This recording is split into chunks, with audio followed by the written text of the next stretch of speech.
Chloe, otherwise known as Princess Aspian, and welcome to my channel. Just be me. So today is Are You OK Day in Australia, a day where people are going to be posting those 4 words to show their support about the cause. But support is meaningless unless you care for the meaning behind the support and you also put action into it. Statuses and photos are completely useless when on every other single day of the year, mental health is considered taboo. When a friend actually does answer your 4-word status with a no conversation will be had and nothing will be done with it. We all have mental health, just like we all have physical health. It's not a dirty word. It's not a word that should be associated with negativity, with poor images, with horror movies, with sickness and despair. It's just a part of our everyday. It isn't a word that should be associated with weakness, with fragility, with feebleness. It's a word that should be associated with us every day, with our always. We can all take time to make sure that our mental health is looked after and cared for the same way that our physical health is. And we can also all take steps to make sure that the mental health of our families, our friends, our mates, our loved ones are also looked after as well. So, on Are You OK Day, let's have a look at 4 different steps that you can use to help your mates if they're struggling with their mental health. Here are 4 steps to open a conversation. Step 1.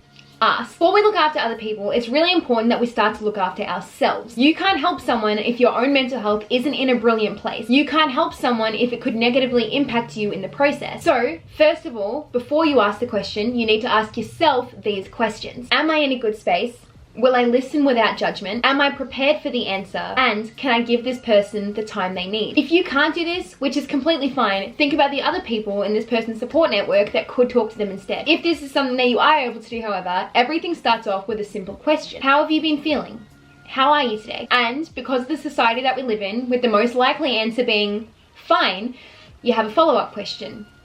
Are you sure? Help the person to open up the conversation. You could prompt them with specific things that you may have noticed which could have led you to having this conversation in the first place. I noticed you haven't been as chatty this week as you usually are. Is there any reason you haven't been hanging out with us this week? The most important thing to remember in this process is to not force them into speaking. And also to understand that you personally don't have the ability to fix their problems. You are there as a listener. You are there as support. You are there so that they know that they have someone that cares for them and loves them. Mental health is something incredibly personal. So choosing to open up should only happen when the person is completely ready. However, sometimes offering that conversation can make all the difference. Step 2.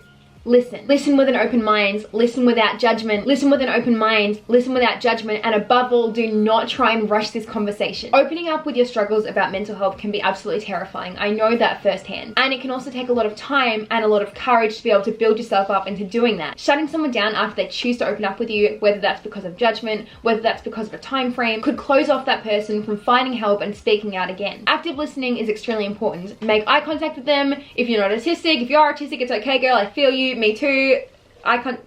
Make sure that they know that they're being heard. Make sure that they know that you're engaging. Repeat what they've said back to them in your own words so that they know that you've been paying attention and so that you know that you've got the right idea. Above all, have patience. Choosing to open up is massive and absolutely terrifying. You could be the first person that this person has ever opened up to. So be kind and be non-judgmental and be patient. Number 3. Encourage action. How would you like me to support you? What have you done in the past when you felt like this? If they've been feeling like this for some time, it could be really beneficial to try and encourage them to see a health professional. If you've had your own experience with poor mental health, it could also be beneficial to bring that into the picture. But with that being said, never use your own struggles to undermine theirs. Mental health is not a competition. Mental health sucks for everyone, regardless of your position. So make sure that if you are using that as a tactic, that you're doing it for the right reasons and not to make them feel judged or competitive. Also be positive about the role of health professionals. If you've had your own share of health professionals in your time, talk to them about your positive experiences with them. And if you can, and if you have the ability to, offer assistance in finding them the right person to speak to. Speaking of which, I will have some links down below to some support services for you guys,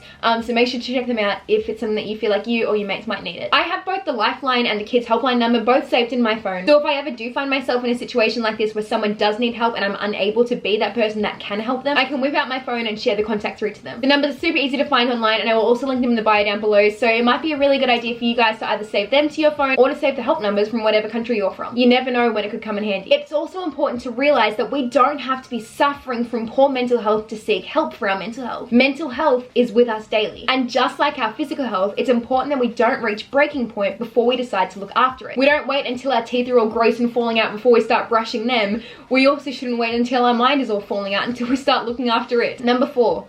Check in. Put a reminder in your diary to check in on them in a couple of weeks, or sooner if they're really struggling. This can seriously be as simple as, I've been thinking about you. How have you been since the last time we spoke? Ask them if they've started managing the situation, if they have sought further help, but don't discourage them or judge them if they haven't. They may not be ready to seek further help, or they may just need a friend to vent to for the time being. Stay in touch and continue to be there for them. That's the best thing that you can possibly do. I'm posting this video on Are You OK Day, but it's important that we don't just leave these discussions and leave these conversations just for today. We have 364 other days of the year for you to have these discussions, and it's important that we are having them each and every day. Are You OK Day is not a trend. It isn't a charity to donate your pocket change to. It's not a cool status to post on your Facebook page. It's not something to partake in just because your friends are. It's our everyday. Yours, mine, ours. Poor mental health is the leading cause of death in Australia between the ages of 15 and 44. And more than 50% of us are going to struggle with poor mental health throughout our lifetime. So let's work together to end the stigma. Speak out, reach out, seek help. I've included links, resources, phone numbers all in the bio down below, so if anything that I've spoken about today has got you thinking or has sparked an issue, please reach out, please seek help. Getting help does not make you weak. Looking after your mental health does not make you weak. It is the strongest and most courageous thing that you can possibly do. I love you guys so much, and I hope you guys are looking after yourselves. I hope you guys are okay, and that you guys are staying kind to yourself and staying kind to other people and are sparking these conversations each and every day. I love you guys so much, and I will see you guys in my next video. Bye.